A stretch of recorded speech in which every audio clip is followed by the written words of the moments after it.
এনেছি ঔষধি মায়া নাশিবার লাগি, হরিনাম মহামন্ত্র লও তুমি মাগি। তো এনেছি ঔষধি মায়া। কি এনেছেন?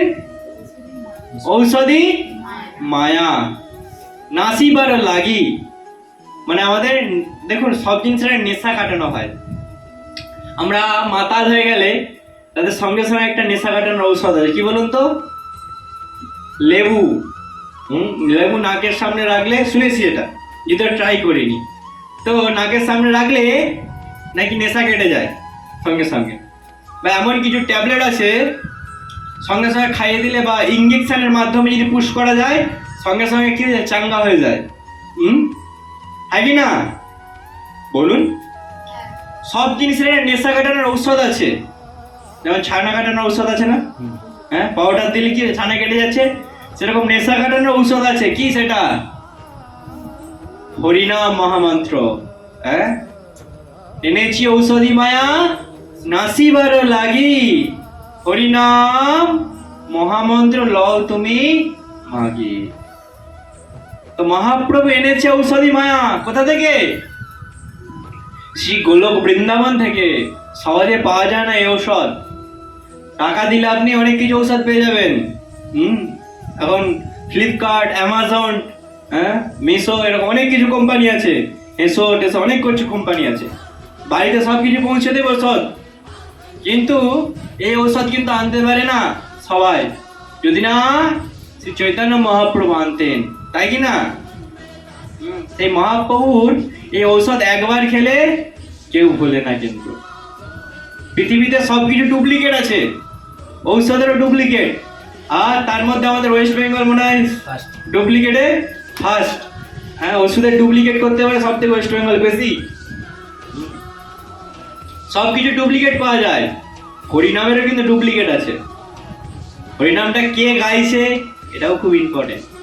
হরিনাম তো সব জায়গায় হয়, হ্যাঁ কি না?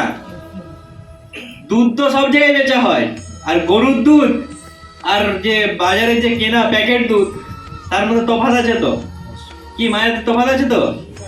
কি বলবেন তো? দুধ তো দুধ, পিওরিটির ব্যাপার আছে একটা। যেন শুদ্ধ হরিনাম, যেখানে আপনি আচার ধর্ম জীবের শেখায়। আমি পাশে বড় বড় স্টেজ পেয়ে গেছি, বড় বড় জ্ঞানের কথা বলে দিলাম, কিন্তু আমি নিজে পালন করলাম না, তাহলে তো হবে না। হ্যাঁ, এরকম একটা ঘটনা মনে পড়ে যাচ্ছে। বলছে বড় বড় স্টেজে ভাষণ দিচ্ছে, বলছে এটা করা অপরাধ, ওটা করা অপরাধ। হ্যাঁ, এবার দুর্ভাগ্যের বিষয়ে তার স্ত্রী সেই পাঠে উপস্থিত ছিলেন। তো পাঠে শুনেছে যে মাছ খাওয়া অপরাধ, একাদশীর দিন অন্ন গ্রহণ করা অপরাধ। তখন নানা রকম জ্ঞান দিয়েছে। এবার বাড়িতে তার স্ত্রী শুনে বলে, আমরা তার মানে কি করছি? শাস্ত্র পড়ছে তো, শাস্ত্র থেকে সব কিছু ব্যাখ্যা করতেছে অপরাধ। আর তার স্ত্রী শুনে কি করছে? বাড়ি গিয়ে টোটাল নিষিদ্ধ, মানে খাওয়া দাওয়া সব বন্ধ করে দিয়েছে। যে মাছ মাংস সব কিছু ত্যাগ করে দিয়ে আমরা তার মানে পাপ করতেছি, পাপ করে মানে আমাদের কর্মফল ভোগ করতে হবে, এই বলে কি করছে? মাছ মাংস ফেলে দিচ্ছে। যা যা কিনে এনেছিল বাজার থেকে, বড় বড় বলছি না, বড় বড় মাছ কিনে আনছিল, হ্যাঁ, কাতলা মাছ বড় বড়, কি করেছে স্ত্রী? কি করেছে? জলে ফেলে দিয়েছে।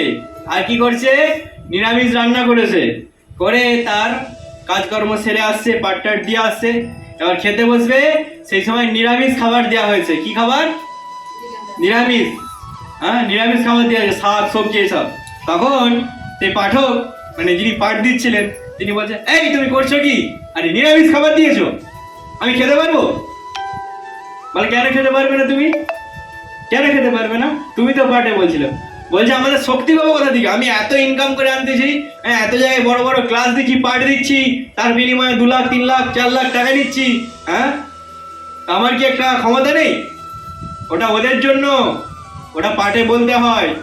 আর আমি আমার জন্য নয়, এটা আমার জন্য বড় বড় ইলিশ মাছ, কাতলা মাছ এসব।